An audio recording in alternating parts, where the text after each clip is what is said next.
Hey, it's Bobby Bones with some exciting news. Open booking is here for the Top Shelf Country Cruise, setting sail February 2026 aboard the luxurious Celebrity Reflection. Spots are filling up fast, so book your stateroom today or sign up to become a lineup insider to receive the final lineup 48 hours prior to the public.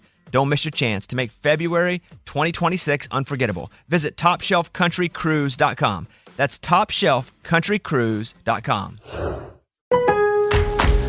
Lowe's knows that free is just better. That's why MyLowe's Rewards is free to join. As a member, you earn points towards MyLowe's money on eligible purchases, get exclusive free gifts, and earn free shipping at Silver Key status, all on top of weekly member-only deals. Don't wait. Join MyLowe's Rewards for free today and start saving more.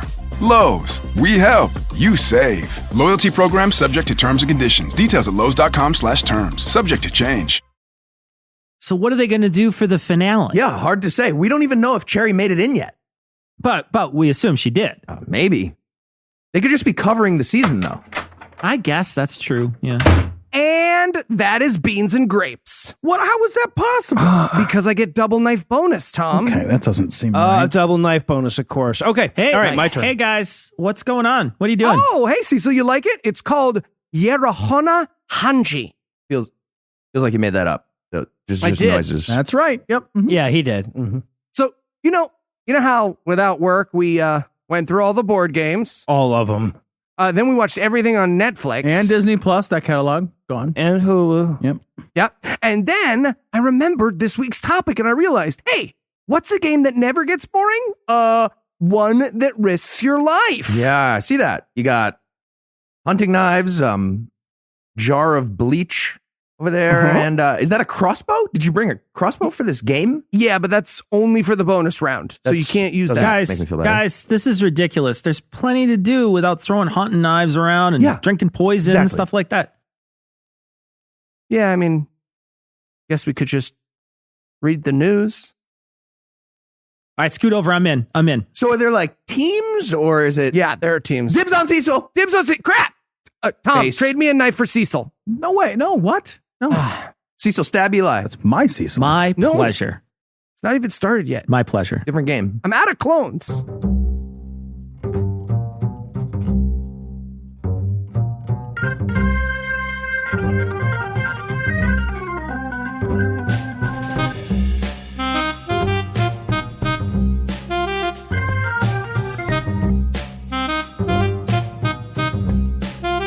Hello and welcome to Citation Needed, the podcast where we choose a subject, read a single article about it on Wikipedia, and pretend we're experts because this is the internet, and that's how it works now. I'm No Illusions, and I'll be leading the charge, but if I do that alone, it's just running forward, so I brought some friends along. First up, we have two men who already had the I've been waiting here forever beards before the coronavirus ever showed up, Cecil and Eli. Yeah, it's a hair filter. Thank you very much. A hair filter. Oh, okay, no, that makes sense. And see, I like to think I've just convinced a percentage of central New Jersey I'm a down-on-his-luck Orthodox rabbi, so no, I'm different. Nailed it. Also joining us, of course, tonight are two men who started plotting early on how to hide the social distancing all clear from me, Heath and Tom. It's all about anti-social networks, yeah. I mean, all that really takes is us just not talking to you. So I've got it covered already. Yeah. You're good. 10 years from now, Noah's going to have like a sign that says, beware of coronavirus dogs. They're just running around. All right. Well, apparently me and Tom aren't on speaking terms. So Heath, ask Tom what person, place, thing, concept, phenomenon, or event we'll be talking about today. Tom. Noah would like to know what person, place, thing, concept, phenomenon, or event are we going to be talking about today? Well, I'll tell you, Heath. I'll tell him. But don't pass that along. I have to today we're tell going to be him. talking about the top. Yeah, no, you don't. He can't even hear this. Okay. It's fine. The top 10 craziest sports in the world that you probably have not heard of. So could be really any sport at all for Eli and I guess. Just pick one, dartboard. I threw it's an fine. easy one in there for you guys. You'll know one. All right. So Heath, you read the listicle. Are we even going to believe what happens next? There's one simple trick of hundreds of women in your area want to play sports with you. All right, so crazy sports. But before we get into the official top 10 of sports you probably haven't heard of, we're going to start with a big honorable mention for one of the most well-known sports in the United States. The most profitable professional sports league in our very upsetting country is based around a game in which everyone puts on about 20 pounds of armor, then smashes into each other head first for about 5 or 10 seconds. Then there's a very long timeout, and then they all do it again about 100 more times. Usually this ends with one team having more sports points and also leads to several violent brain injuries that eventually lead to the murder-suicide of an entire family. This game is called American football, and the total revenue for the National Football League was almost $20 billion last year. Gosh, humans are so weird. You can basically just Fonzie jukebox them into some murderous shit. Right? Yeah, a little piece of trivia, Cecil. When you hit something in order to fix it, there's a term for that. It's called percussive maintenance. Huh. Or in the 50s, we called that parenting. So just that way. In the Bible, they called that labor. So even as a big NFL fan, I freely admit that $20 billion concussion ball feels pretty ridiculous. It seems illegal if you describe it in words. It's also famous for colluding against a prominent Black Lives Matter activist in Colin Kaepernick and for constantly ignoring big name players like Ben Roethlisberger getting Me Too'd and letting those people keep playing. If America was a sport, it would be American football. Everyone, just a little thought exercise. Everybody picture the worst garbage human being bully you remember from high school. You got it? If you didn't go to high school with Eli, you're probably picturing a football player. Okay, Heath, I'll have you know I played football. You were on the football team. You didn't. What position did you play? What name a position? Sorry, I should have clarified. I played a football in an object study class making it in worse. drama. It's making it a lot worse. Okay, but football is not even close to the craziest concept out there. And in order to find a few of the most absurd sporting events in the world, we're going to start by heading over to the ex-European ex-empire known as the United Kingdom. And that brings us to number 10 on the list, ferret legging. And yes, it's pretty much exactly what it sounds like. It sounds like either adding or subtracting the legs from a ferret, so I hope not. Sometimes, maybe. So contestants put a live ferret in their pants. What? Basically, that's a smaller version of a honey badger, if you're not familiar with ferrets. And they see who can last the longest with a small honey badger in their pants. Before they come? Oh, What? What No. the fuck? What is the matter with you? What? What? Heath was vague. Heath was vague. Not vague. Not that vague. No. Every time I don't say, and not before they come, do you think it's come? Yes. Come on, look what you're asking. Stupid. Withdrawn. So the origin of ferret legging is actually disputed. Yeah, just in case you ever thought you were in the dumbest argument ever. No, it you turns are out. not. According to one theory, there was a time in England when only rich people were allowed to keep animals used for hunting. So ferret poachers had to hide their illegal ferrets. And they landed on crotch as the best hiding spot for that. But apparently some Scottish people are adamant that ferret legging actually became prominent in Scotland. They're actively trying to be recognized for being the pioneers of crotch animal sporting. Jesus Christ. I'm Italian and untrimmed. You put a ferret in my pants and in a few days it's going to be given soliloquies like Colonel Kurtz from Apocalypse Now. Me looking at the camera and just being like, the horror. Is that a ferret in your pants, or are you just bleeding profusely? I mean, I know we're not supposed to kink shame.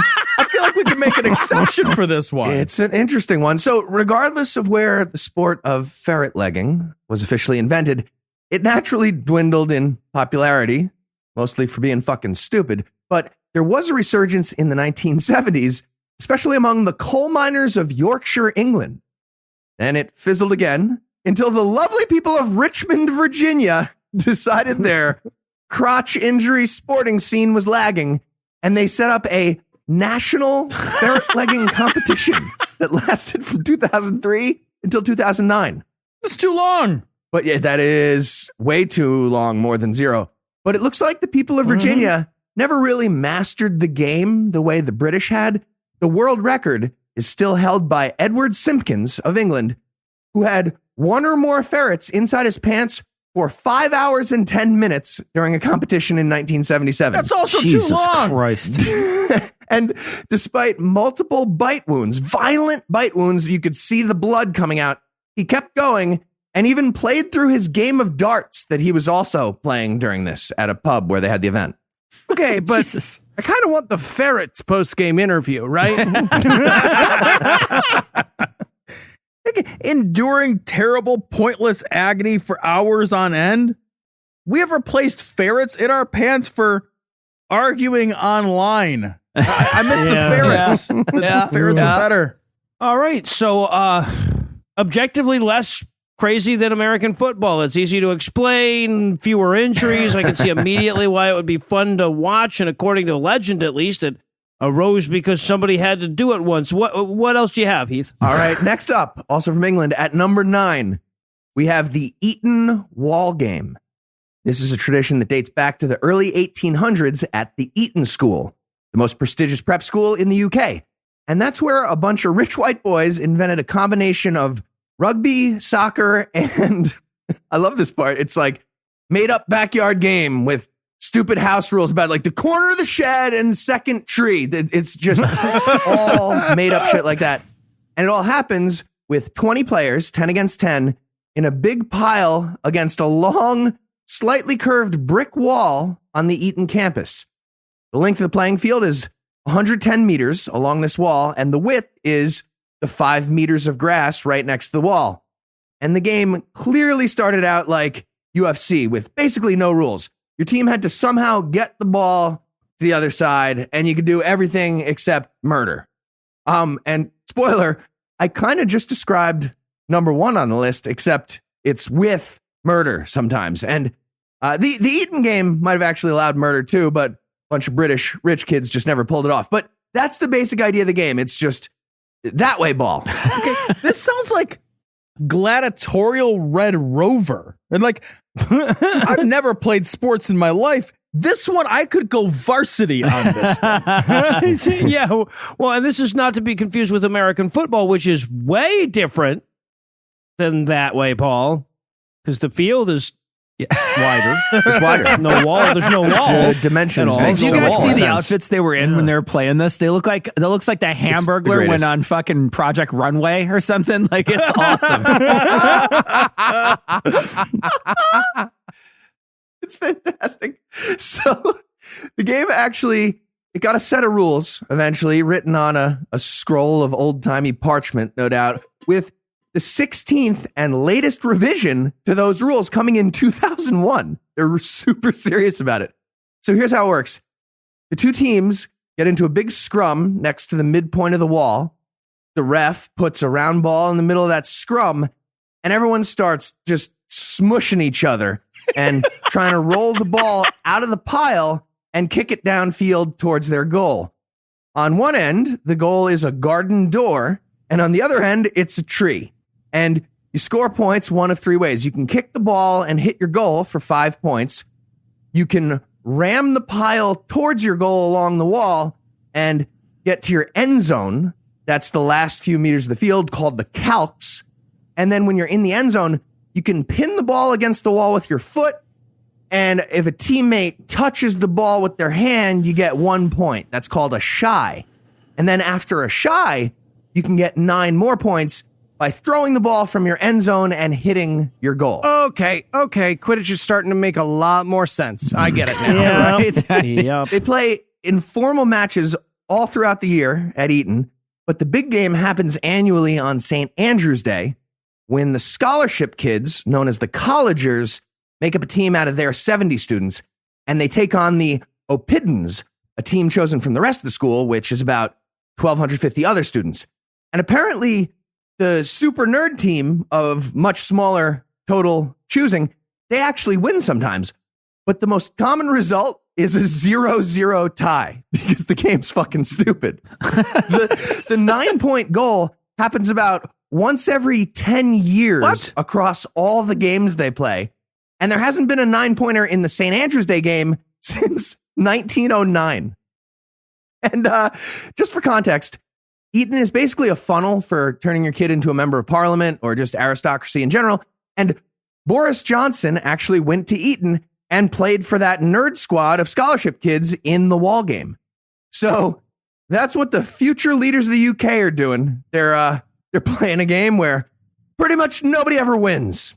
Yeah, it's tracks. And they're continuing it into today for Brexit. That makes sense. Absolutely. Absolutely. Trained right up for it. Yeah, and if people spent $2 billion a year consuming it and its merchandise, you'd have come up with one crazier than American football. Try again, Heath. All right. Next up at number 8, we have the Coopers Hill cheese rolling and wake. Sounds like two things. I can't find anything that explains how a funeral ceremony is connected to this sporting event. So I'm just assuming that people die, which seems ridiculous when the main title of the event is cheese rolling. But I'll explain the sport, and a death toll is going to make perfect sense. So the event takes place in the village of Brockworth every year. And the idea is pretty simple. They take a 9-pound wheel of double Gloucester cheese, put it in a wooden ring, and roll it down a very steep hill with a 1-second head start, and then a mob of people chases after it. If anyone catches up to the cheese and grabs it, they win. But that doesn't happen because, a 9-pound wheel of cheese on this particular very steep hill quickly reaches a speed of about 70 miles an hour. Jesus Christ. So, the winner, except for maybe one time, the winner is whoever gets to the bottom of the 200-yard hill first. And if you're picturing people running down a hill, you have it all wrong. It's a fucking disaster. It looks like the end of Titanic when the ship goes almost vertical. Please watch this video if you get a chance. Everybody, just search for Cooper's Hill cheese roll on YouTube. So it's true. fucking amazing. Okay, this is the dark side of universal healthcare that Mitch McConnell has warned us about. A couple decades of free doctor visits, and let's all throw ourselves down a hill becomes a sport. I'm just saying. And Eli is 100% right. People need to watch this. There's one guy who threw himself down the hill so hard he knocked himself unconscious, and then he just flops the whole way down. He just out of control. It's amazing.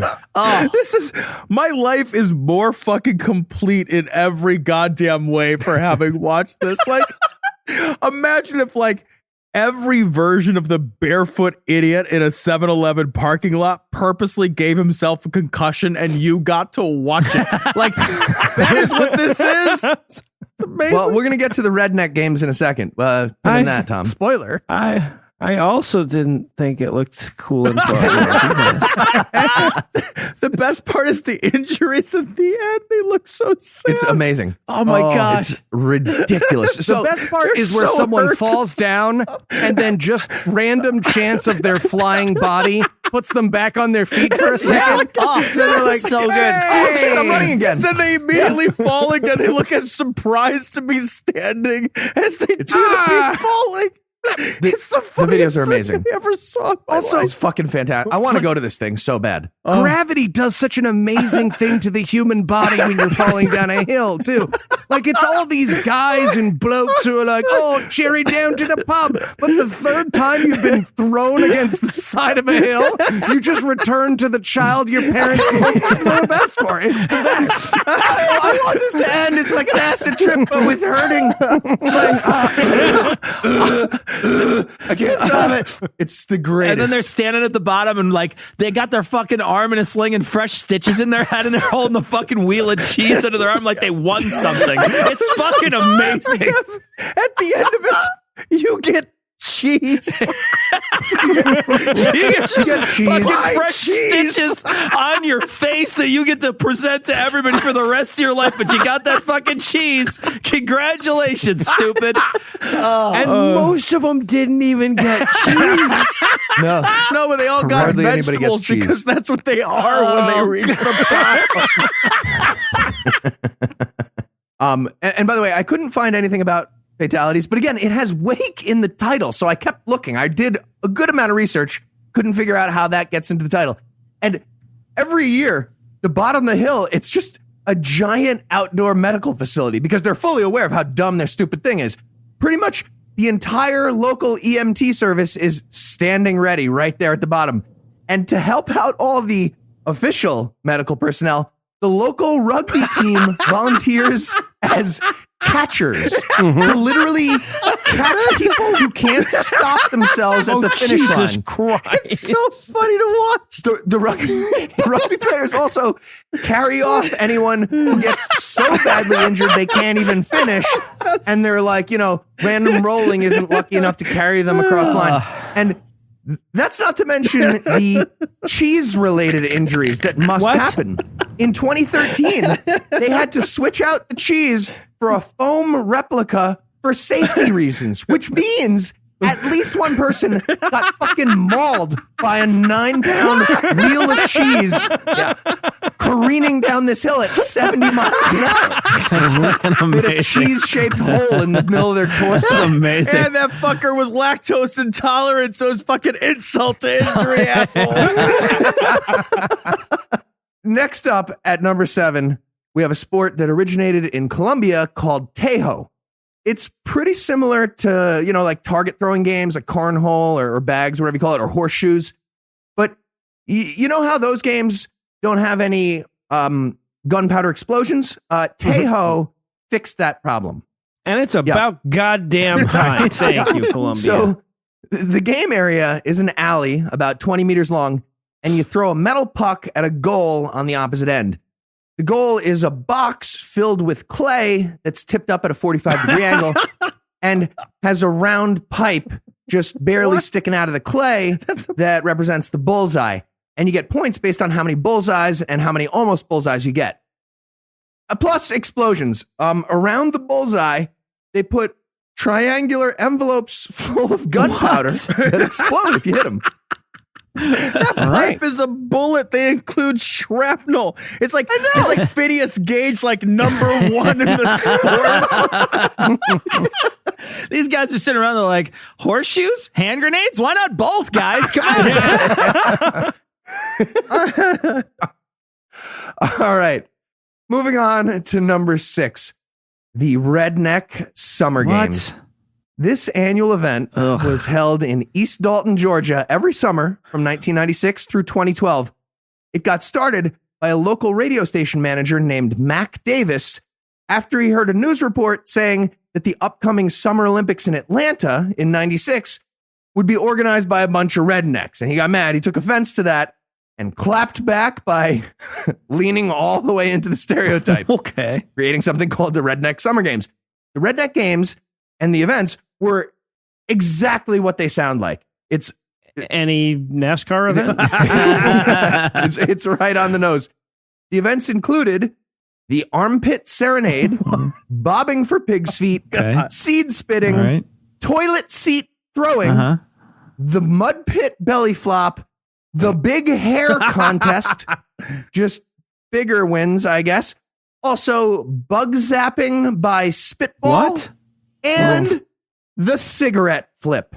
Huh. Okay, well, I appreciate the effort, but until the events include the rascal races through Walmart and cousin fucking, let's not say they leaned all the way into the stereotype. Like, nobody's ever accused Southerners of throwing their toilet seats. I will now. Okay. Well, no, you were naming some of the prelims that get you there. They were like, oh, heats. okay, I gotcha. And nobody's ever accused Southerners of having toilet seats. Yeah, well, exactly. Yeah, that's because of the March of Charmin, right? Is it Charmin's March? Is that what it was called? Charmin's March? I forget it. Anyway, forget. Side note on this, the Redneck Summer Games got canceled in 2013 following an investigation by the Georgia Environmental Protection Division that showed bacterial contamination of the venue from a nearby polluted river.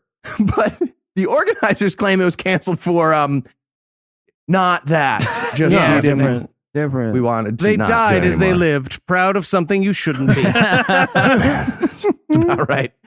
All right, next up at number 5, we have a combination sporting event / holiday called El Colacho. According to Wikipedia, that's Spanish for baby jumping. Somebody thinks they have a word for that. or they have a word for that. Yeah, even more terrifying. Which would be- Somebody's right. Yeah, that would be far less crazy than the event itself, though. It's an annual celebration of the Catholic feast of Corpus Christi, and it takes place in the village of Castrillo de Murcia.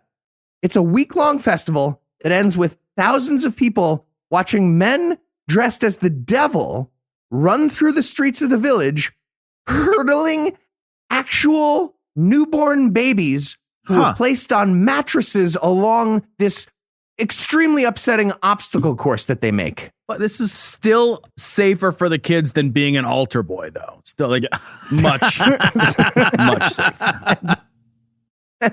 If you're thinking, okay, it's just a guy dressed like Satan, hopefully not trampling any babies while he purges them of original sin via the cleansing power of the verb hurdle. First of all, you have weird thoughts. Also, you'd be underestimating the crazy. When I said dressed like the devil, what I actually meant was dressed like a luchador sex gimp. Like, Yes. seriously. The eponymous El Colacho, the baby jumper guy, wears a yellow mask, a yellow jacket, very tight black pants, probably made of leather, and carries a whip in one hand and giant, like, comedically oversized castanets in the other hand. Well, okay, the real problem here is the more kids you jump on, the more people who are okay with this sport. So it's a vicious cycle. You know what I'm saying? One other detail. I read that one former El Colacho guy explained that he practiced ahead of time. And he was like, don't worry, I used real babies to make sure nothing went wrong. I practiced a lot with real babies. So it was, realistic scenario. I How trained the a lot. fuck is that practice? Like, what did he practice the practice with? Like puppies and kittens? At what point in your training are you like, yeah, I don't want to fuck this up. Lady, can I borrow your baby? Just I need to practice for the SIDS festival. Don't worry, it's nothing to do. All right, well, it looks like we're finally inching towards something that is genuinely crazier than American football. So while things are looking up, we're going to take a break for some apropos of nothing.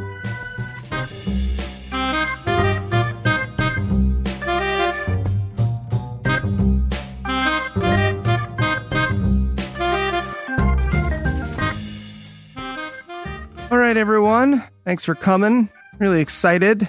Introduce you guys to the newest sport. It's called Death Ball. Really? Sounds like Okay, that's so good. the Change goal the of the name, at game least. is to put this big cartoon bomb, which is real, up your ass, Whoa. the fastest, and then you run through the fire maze into this gasoline tank at either end of the field, and then Dave? yeah, Larry, question. Yeah, does this have anything to do with your wife leaving you recently? What? No. What? Doesn't It's just that like Sound 3 weird. days after she left, you started emailing everybody about all these new sport ideas that you had, and a lot. we got to thinking, well, Maybe you might not be thinking super clearly right now. exactly. No, yeah, you exactly. guys are crazy. Okay, you don't like Death Ball. That's fine. No. I got a whole list. Okay, how about this? This one's for everybody. It's called Tumble Wumble, right? So you guys know the cliff over on Sycamore? Okay, I'm going to stop you right now. Does this involve us jumping off of a cliff? It sounds like it's going to be a cliff jump. I mean, yes, but the Dave's going to save us secret- some time here. You can't invent a sport to kill yourself and get back at your ex-wife. We're not doing that. Where is this coming from? You guys Okay. are just okay. so... Can I see the list? Can I look at the rest of it? Yeah. Sure. There's lots of good sports ideas on there. I was trying to create some fun for. Dude, the last sport on this list is called shoot myself in the face and show that bitch once and for all. Okay, that one you guys have a point on.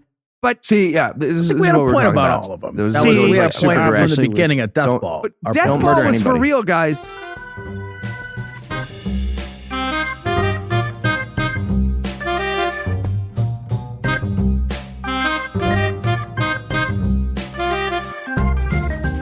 And we're back. When we last left off, we hadn't heard that skit before and felt a little better about our jobs. But now it's now. So we might as well get back to this list. All right, next up at number 4, we're going to move over to South Asia, where they play a sport called kabaddi. It's basically extreme battle tag. It's pretty great. The official competitive version of the game is played on a rectangular court of 20 meters long by 13 meters wide, with a midline that separates the playing area into two halves. Each team has 7 players on the court, and they take turns sending one of their players into the other team's half as a raider. The raider tries to tag as many opponents as they can and then return to their half without getting tackled. They get 1 point for each tag if they make it back to their half, but if they get tackled, the Raiders team gets no points and the defending team gets 1 point. So it's basically one guy trying to just barely touch someone in a gang and then run away real fast. And the gang of 7 people are either avoiding getting touched or immediately doing the exact opposite. It escalates so fast. It's a game of like, not violent, not violent, not violent. It's just so fast. And according to one theory of the game's origin, it's based on a character named Arjuna from the Indian epic Mahabharata. And Arjuna was known for being able to sneak into enemy territory undetected, take out a bunch of bad guys, and then sneak back home unscathed. Or if you watch the video that Heath sent us, the name translates to "got you." Fuck.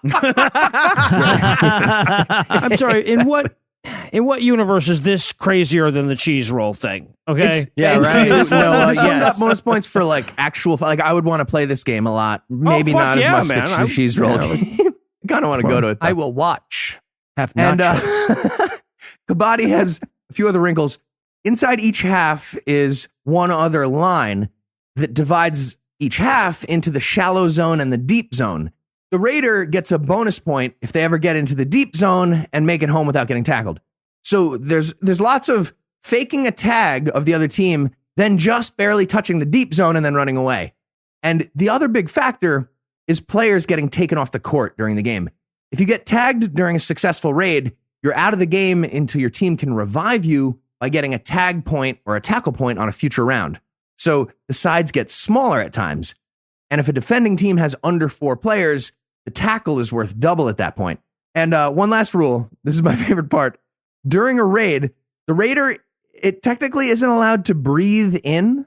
What? Inhaling air is against the rules traditionally. And to enforce that, the raider has to loudly chant the name of the game during the entire raid so the ref can hear it. So every round, it's technically a guy being like, kabaddi, kabaddi, kabaddi, got your shirt, got your shirt. Yes, I did. Yes, I did. Yes, I did. Fuck you. Yes, I did. Kabaddi, kabaddi, fuck you. Tackled. Damn it. All right. That brings us to the crazy sports medal round. All right. Not that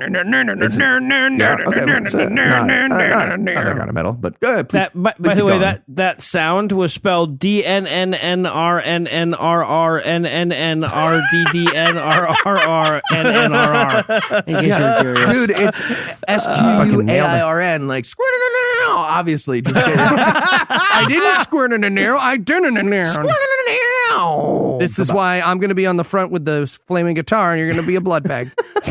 Blood bag. All right. Here we are. He's not a universal donor. This is our top 3, starting with our bronze medalist, the sport of buzkashi. This one originated in Central Asia, and it's a combination of polo and animal carcass. 2 teams of horse-mounted players try to grab a dead calf or dead goat off the ground from the middle of a playing field and then run it over to a goal on their horse, which is it's a really big bowl that's, obviously it's appropriate for catching the body of a dead calf. That's the goal. How awesome would it be if the origin of this sport was like the guys that caught up with the guy that inspired that last sport? Wait, Heath, is the bowl just filled with like salad greens or something? Like what is going on? A little bit of feta. Yeah. Yeah. The feta rolls down a hill and falls out. The whole episode ties together. All right. So it might sound a little crazy, but I haven't fully explained it. First of all, it's not like they play without weapons. They have weapons. Yeah. Each player carries a whip that they use to fight off their opponents and clear their way to the goal. Also, it's not just a normal dead calf. That would be ridiculous. Before the game starts, they behead the calf, they disembowel it, and cut off 2 of its legs to be reasonable. And they soak it in cold water for 24 hours ahead of time to make sure the carcass doesn't, fall apart as much. Next up at number 2, we have our silver medalist, the Palio di Siena. It's a horse racing event that takes place twice a year in Siena, Italy, once on July 2nd and again on August 16th. And it's been going since at least 1644. On the surface, it's pretty straightforward and doesn't sound especially crazy. 10 horses and jockeys race 3 laps around the piazza in the center of the city. The whole thing lasts about 75 seconds.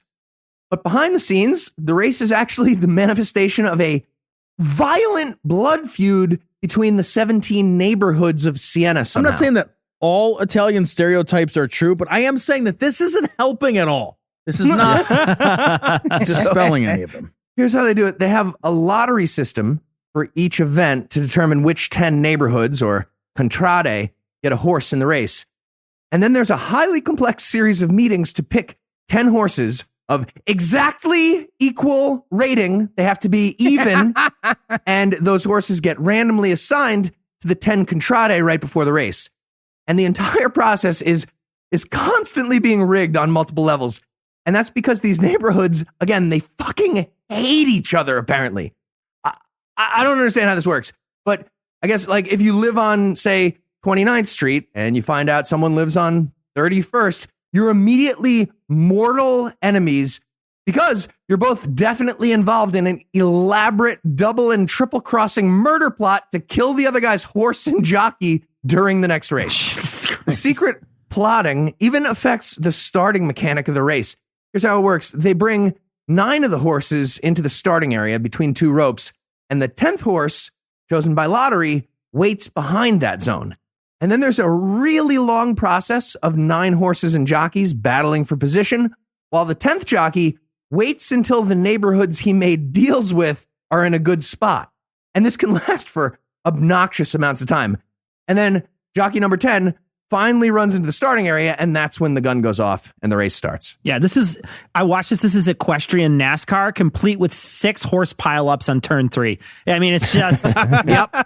So, in addition to the blood feuding, the race itself is super problematic on its own. First of all, everyone goes bareback with no saddle, and they literally have no rules about contestants fighting each other. So the jockeys constantly get thrown off their horse and fucking mangled.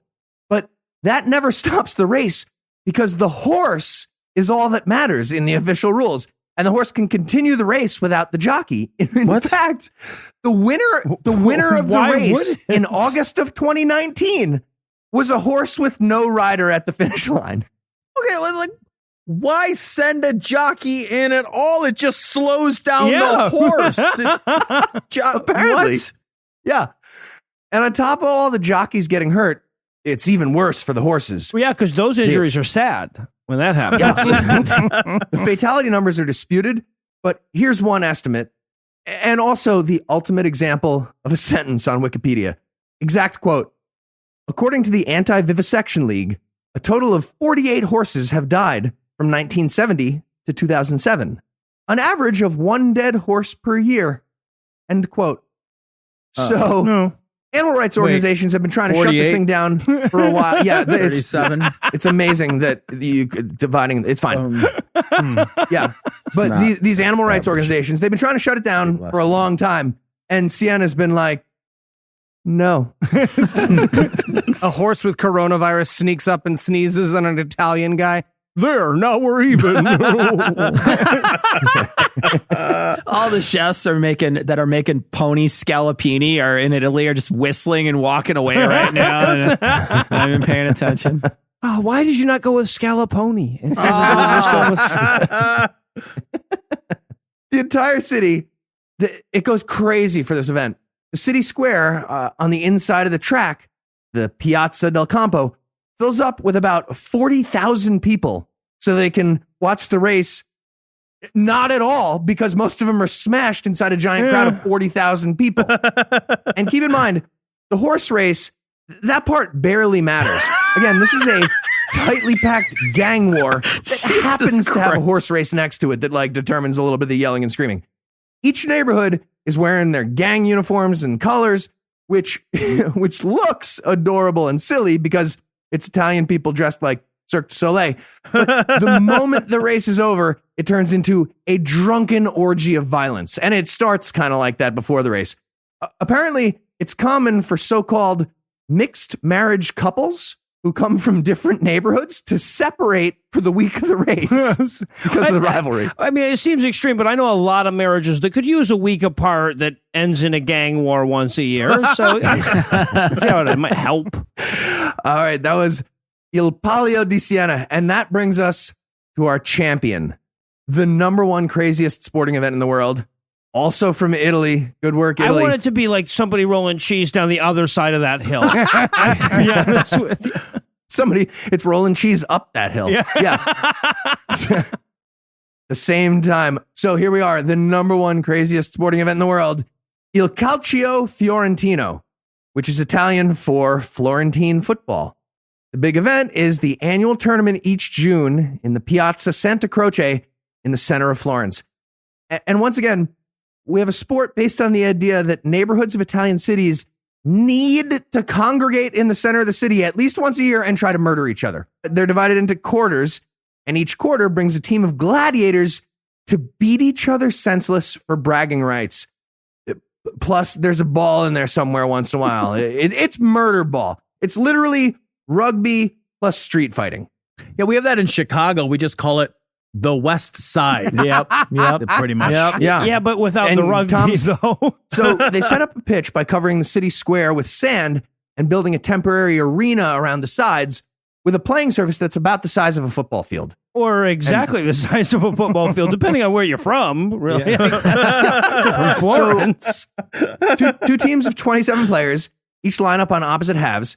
There's a goal at each end that runs the entire width of the field, and they have to get the ball in the goal literally however they can. That includes causing death. The sport has a significant death toll throughout its history. Jesus. Players are allowed to punch, kick, elbow, knee, headbutt, and choke their opponents. Choke? Choking it's in the rules. Yes, you can choke. And to match that serious mood, the referees all dress like medieval court jesters and carry enormous feather dusters. The contrast is so aggressive. It's the silliest looking thing, but there's people being like almost murdered all the time. Yeah, but in a sport where the gameplay involves choking the life out of someone, you want it super clear from pretty much any distance that you are not playing. Look at the duster. Look at the duster. Yeah, good point. Yeah, Heath also forgot to mention from the video that the goal looks very much like a giant vagina. So you basically have teams of amped up, testosterone-filled young Italian men fighting to cram their ball into a huge vagina. Here in the States, we just call that spring break on the Jersey Shore.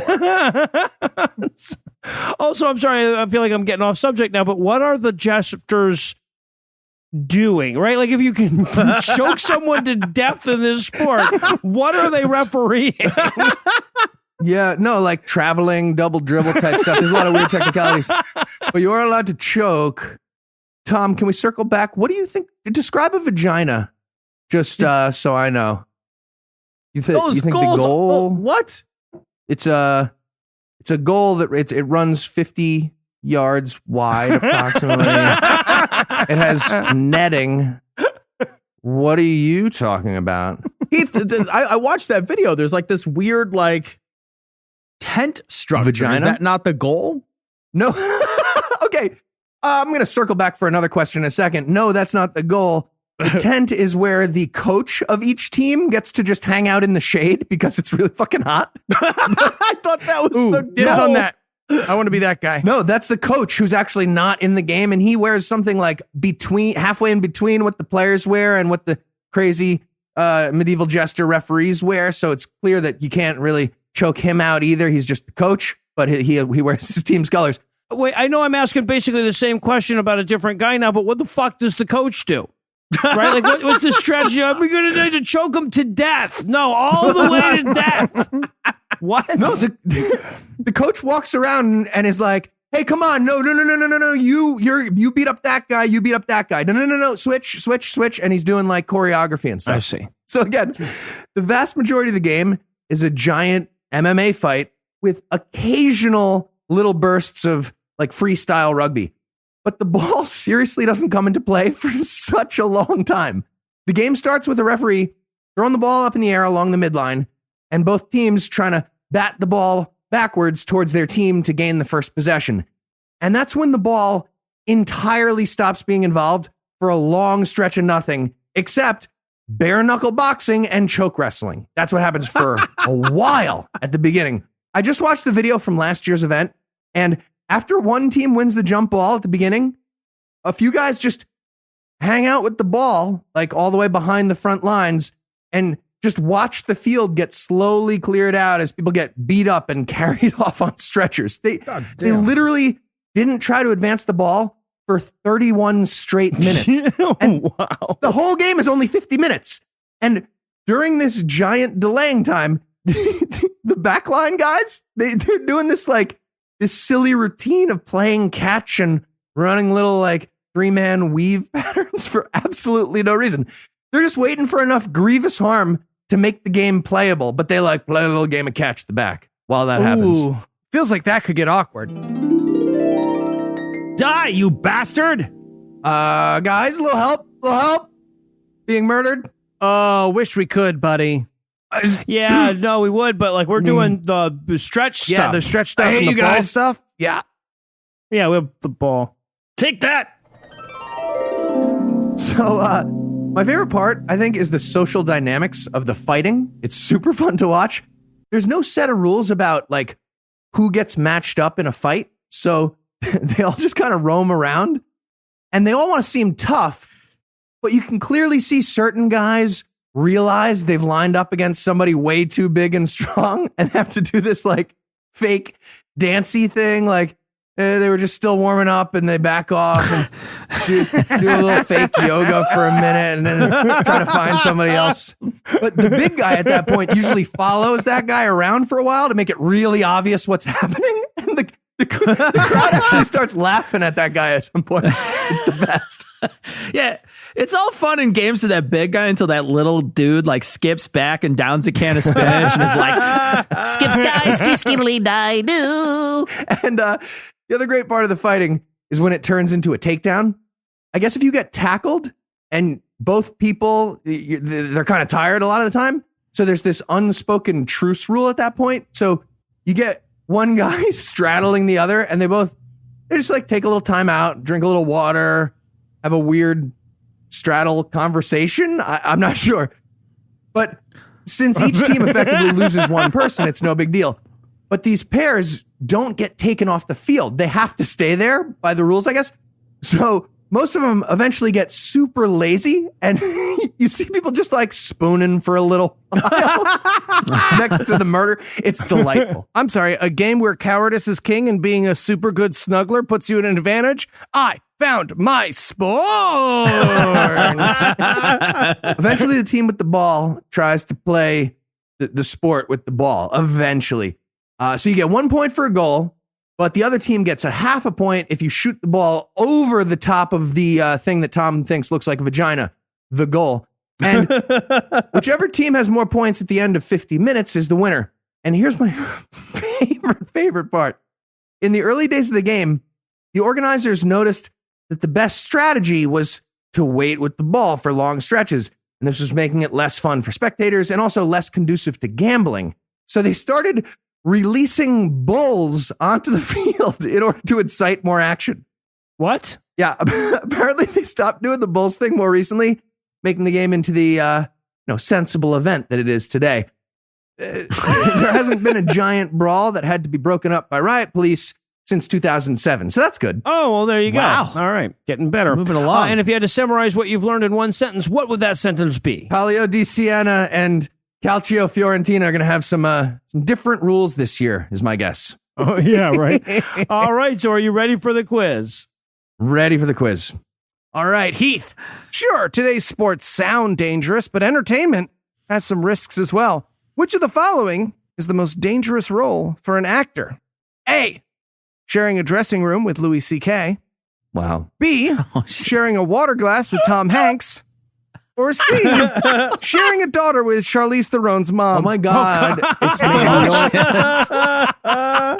me. D, none of the above. I refuse. Incorrect. It is That C. is correct. It is Charlize D. Theron. None of the above because it kind of Thank you. has to work. It's official. together. D, none of the above. There it is. All right, Heath. I used to think sports were boring. I was. A, wrong. They can also be mind-numbingly stupid as well. Or B, not wrong. Come on. The cheese rolling thing? The cheese We rolling all thing is saw my the favorite cheese thing in the rolling whole video. world. It obviously That's cannot pretty be good, beat. yeah. I would watch. It doesn't stop it from being, mind-numbingly stupid. I would yeah. watch Lord of the Rings length games of cheese rolling. Like I would just extended edition. I'm pretty sure it's a whole day. They have like all different flights of people doing this. It's a whole day. We should go to this. Oh, we are 100% Yeah, we going to this. This is a life The goal. answer is C. We're all going to the cheese roll. Cheese roll it is. Okay. That is correct. All right, Heath, last question. The year is 2024. Eli's dream of an extreme snuggling league is a reality, and Eli is the Pele of ESL for the New Jersey Gropers. What's his favorite play? A, man-to-man coverage. B, grind side off tickle. C, 12 men in the cuddle. Or D, hind quarter back sneak. Grind side off tackle and 12. Yes. 12 Yes. Which is it, Eli? Oh, it's C. It's absolutely C. More the merrier. All right. So I believe that just based on the answer, Cecil was already the winner. Cecil, you win. Oh, awesome. Well, Noah, I think maybe next week. Sure, why not? All right. Well, for Tom, Cecil, Eli, and Heath, I'm Noah thanking you for hanging out with us today. We'll be back next week, and by then I'll be an expert on something else. Between now and then, stay the fuck home. And if you'd like to help keep this show going, you can make a per-episode donation at patreon.com/citationpod or leave a 5-star review everywhere you can. And if you'd like to get in touch with us, check out past episodes, connect with us on social media, or check the show notes, be sure to check out citationpod.com. And that's match point. Great Wow, game. unbelievable. Incredible. All right. You guys up for another round? No, no, After this? I'm bleeding very badly. I should get to the hospital. Yeah, me too. You guys are no fun. Come on. Cecil? Cecil. Yeah, I'm down. I call Blood Fist. Damn it. Blood Fist.